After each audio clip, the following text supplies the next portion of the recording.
Assalamualaikum warahmatullahi wabarakatuh. Tepatkan nami abdi dan sahabat kita di kelas 11 mitra kilo badai paparkan diantara anu judulna pentingna pangabaru budaya Sunda di zaman ayeuna.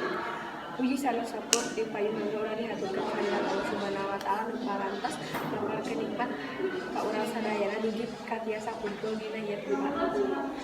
Shalawat sareng salam mangga urang pajaki ka junjungan Nabi pangpitunan parantos pasieun cahya ka imanan ka para umatna nyaeta Nabi panutan anu urang sadaya Nabi mana wa nabiyana Muhammad sallallahu alaihi wasallam. Salah hadina anu sim abdi nikah hormat nanging sata acana sim abdi ngadu dikit ieu diantara sim abdi bari ngahanungan heula hapunten bilih mungkin aya cariasan anu kurang saluju.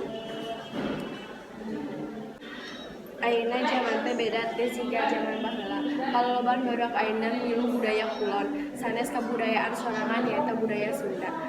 Kolot kedah lungkung ngeungetan kana ngembangkeun budaya ayeuna. Utamana ayeuna barudak teh kapengaruhan ku budaya kulon.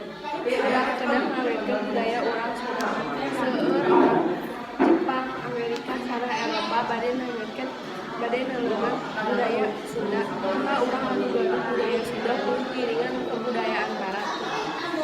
Salahitu urang saha deui nu bade ngalestarikeunana upamana urang teu tiasa basa Sunda sahateuna urang ngarti tentang kabudayaan Sunda. Tujuanana nyaeta budaya Sunda teh emeh teh kapohokeun jeung ayeuna urang teh kudu belajar atau saeutik lobana ngarti kana budaya Sunda.